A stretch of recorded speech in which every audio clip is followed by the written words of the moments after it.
नमस्कार, आप देख रहे हैं अमर उजाला का डिजिटल प्लेटफॉर्म अमरउजाला.com। आज हम एक खास मुद्दे पर एकत्रित हुए हैं क्योंकि 15 फरवरी से सीबीएसई की बोर्ड परीक्षाएं शुरू होने वाली हैं। ऐसे में ये जानना बहुत ज़रूरी है कि बच्चों के लिए हम किस तरह का माहौल बनाएं ताकि वो अपनी परीक्षा में बेहतर प्रदर्शन कर सकें। इस मुद्दे पर बात करने के लिए आज हमारे साथ मौजूद हैं केंद्रीय विद्यालय देहरादून संभाग के सहायक उपायुक्त ललित बिष्ट जी। उनसे हम जानेंगे कि स्कूल में किस तरह का माहौल होता है और हम बच्चों को कैसा माहौल देते हैं पढ़ने के लिए। और ऐसे ही आप हमारे साथ बात करने के लिए डॉक्टर सुशील ओझा जी हैं, जो हमें बताएंगे कि हमारा स्क्रीन टाइम को हम कम करने के लिए और बच्चों का ध्यान, क्योंकि ऑनलाइन पढ़ाई भी अब महत्वपूर्ण है, उस पर हम बात करने डॉक्टर ओझा से बात करेंगे। और हमारे साथ सीबीएसई की काउंसलर हैं डॉक्टर सोना कौशल गुप्ता जी, जिससे हम पूछेंगे कि किस तरह के सवाल बच्चे जानना चाहते हैं और किस तरह के सवाल उनके पेरेंट्स जानना चाहते हैं ताकि वो बच्चों के लिए एक बेहतर माहौल बना सकें। तो सर, पहला सवाल हम आपसे जानेंगे, क्योंकि आप लंबे समय से इस टीचिंग लाइन में हैं और बच्चों के साथ डील करते हैं, तो जब इस तरह परीक्षाएं होती है, बोर्ड एग्जाम होते हैं, बच्चों के लिए प्रिपरेशन के लिए स्कूल की तरफ से, टीचर्स की तरफ से क्या कुछ खास तैयारियां रहती है? बच्चों की तरफ से देखिए, विद्यालय में हम लोग रिवीजन पर बहुत ध्यान देते हैं और परीक्षाओं से पहले उनकी प्री बोर्ड एग्ज़ाम्स होते हैं और प्री बोर्ड में हम कोशिश करते हैं कि वो ग्रेडेड हों। पहला प्री बोर्ड थोड़ा आसान हो जिससे बच्चों में कॉन्फिडेंस आए, उनमें स्ट्रेस ना हो, और अगला प्री बोर्ड थोड़ा सा एवरेज हो जाए ताकि बच्चा जो नॉर्मल रूटीन है उससे एग्जामिनेशन के गियर पे आ जाए, अपने आप को एग्ज़ाम मोड में स्विच ओवर कर ले।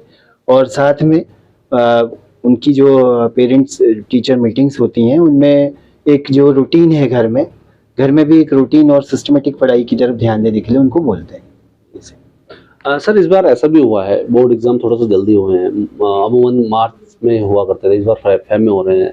क्या ऐसा भी कुछ पाठ्यक्रम बच्चों का सिलेबस कम हुआ है, या उसको कवर अप कैसे कर पाएंगे बच्चे?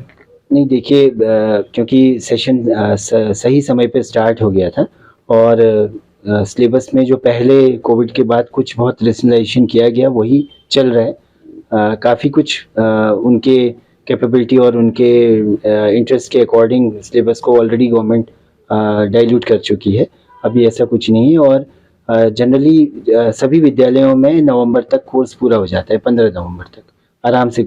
सीबीएसई के जो मापदंड हैं, जो उन्होंने पीरियड्स अलॉट किए हैं चैप्टर वाइज, उसके अकॉर्डिंग पूरा हो जाता है।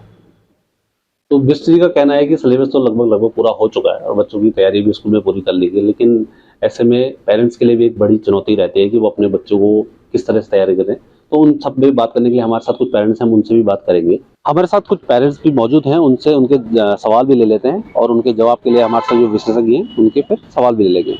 मैडम, आपका नाम क्या है? हाँ जी, मेरा नाम रेखा कुंडू है। मैं एक आर्किटेक्ट हूँ और मैं ये जानना चाह रही थी सर से कि हमें अपने बच्चों को, जैसे अब वो 10th में एग्ज़ाम देगा, तो हमें कितने घंटे की नींद उनकी कंप्लीट करानी चाहिए, क्योंकि वो सुबह मॉर्निंग में ट्यूशन्स भी जाते हैं और फिर अपना रेगुलर उन्हें पढ़ाई भी करना है, स्कूल भी जाना है। तो हमें मतलब एकदम प्रिपेयर रहे हमारा बच्चा, कि ताकि वो अपने एग्ज़ाम्स के लिए बिल्कुल रेडी रहे। तो हमें कितने घंटे के लिए उनको सुलाना चाहिए? बच्चों में एग्जाम के समय स्ट्रेस होता है, सोना कम कर देते हैं और पढ़ाई का रिवीजन के उसमें रहते हैं। तो मेरी पेरेंट्स को सलाह होगी कम से कम 8 घंटे की नींद तो वैसे रिकमेंडेड है ही, लेकिन एग्जाम में आपको भी पता है 8 घंटे बड़ा मुश्किल होता है, तो कम से कम 6 घंटे की नींद तो हो ही बिल्कुल। और बिना एग्जाम के टाइम पे, जब एग्जाम नहीं होते हैं, तब 8 घंटे की नींद बच्चे जरूर लें।